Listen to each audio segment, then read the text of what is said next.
Hi, everyone. Welcome to Be Different for Success. Today, we'll be talking about self-sabotage. We all know the age-old story. Work hard, keep your head down, do the right thing, and success is all but guaranteed. We've probably been on that awesome train ride ourselves at one point in time.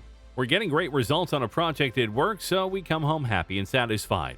We bring that energy home with us and project it onto our family, which in turn has them happy and excited for us. Our relationships are full of joy and passion, and it seems like our good fortune will never end. Then most of us get that one little thought in our head. Things are going too well, or something bad is bound to happen. That's the planting of the seed that blooms into self-sabotage. But what is self-sabotage? How does it affect us? And what can we do to overcome self-sabotaging behaviors? What is self-sabotage? As you can probably work out from the phrase itself, self-sabotage is defined as the sabotaging of oneself.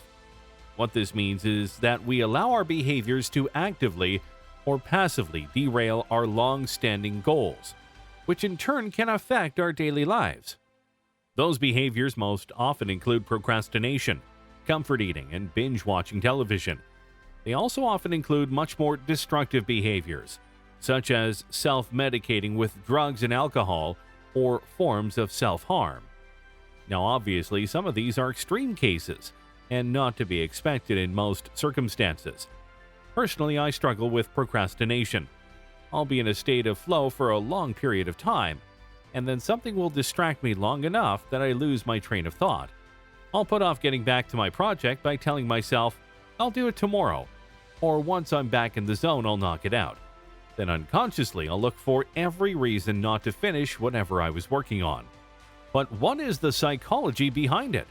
Why do we fall into these behaviors and patterns that keep us from achieving our goals and living our best lives? And most important, how do we recognize and avoid these harmful behaviors? Why do we do it? One of the key reasons behind self-sabotage is a lack of self-esteem. While this may stem from a variety of different causes, the end result is still the same: feelings of self-doubt, worthlessness, unworthiness, and fears of jealousy or inadequacy. When these emotions and beliefs take root, we increase our negative self-talk. This only fuels those emotions and beliefs and entrenches them even deeper into our subconscious.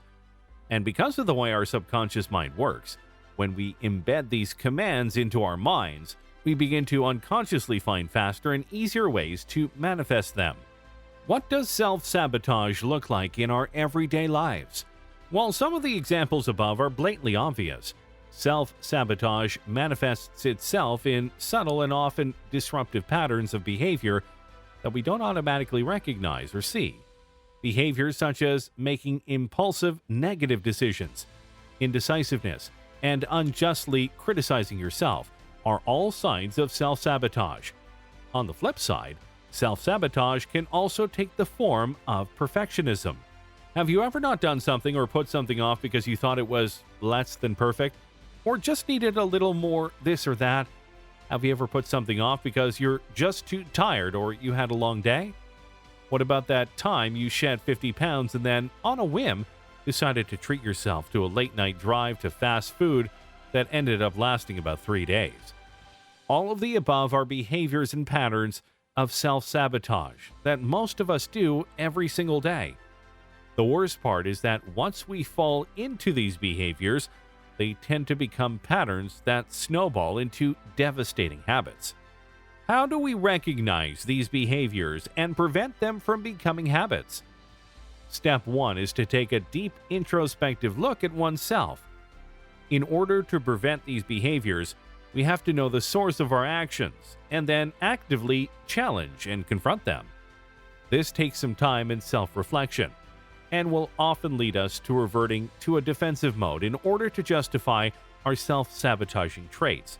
However, it is necessary to understand why we behave this way and where those beliefs are rooted. One way we can prevent self-sabotage is becoming self-aware. We can revisit some of our past experiences where we have succeeded and thrived, and ask ourselves questions such as, what challenges did I have to overcome? and what steps were involved in that process. In recognizing and acknowledging these past experiences, we can then retool those same processes to overwhelming beliefs that lead to our self-sabotage. Another method we can use is changing the self-talk we allow into our language. In neurolinguistic programming, we learned that our unconscious mind follows the path of least resistance to get to its desired outcome. By using words like can't and try, or phrases like it's too hard, we are subliminally programming ourselves to seek out the fastest and easiest ways to not succeed. If we can eliminate words such as not and hope, wish from our vocabulary, we can program our minds to find the fastest and easiest ways to get where we want to go. As an example, we can change the statement, I don't know what to do, to I don't know what to do yet, but I'll figure it out. Our unconscious mind is a funny thing. By expanding that statement with the word yet and then adding but, followed by an empowering statement, we are preventing the former statement from being stored in our subconscious, and we're embedding the latter empowering statement, allowing it to take root instead. And finally, another tool we can use to beat self-sabotage is to begin leaning into discomfort. Most of our self-sabotage reveals itself in the form of staying in our comfort zones. We don't want to let go of that security blanket. It keeps us safe and cozy from achieving our full potential. When we can lean into our discomfort, we can begin identifying the challenges that come along with it. Only by identifying those challenges can we begin to start making a plan to overcome that fear or that trigger. Even if we can't see all of the steps in the process, just by taking the first step, we can build our confidence and self-esteem, and begin compounding that into a snowball of growth and progression. Do you have any tips or suggestions for our subscribers on how to elevate your confidence in order to succeed in life? Share your thoughts below. Thanks for watching this video. I hope you liked it. Please click the thumbs up and write your personal tips in the comments below. Thank you for your support. And don't forget to subscribe to the channel if you want to hear more from us. See you in the next video.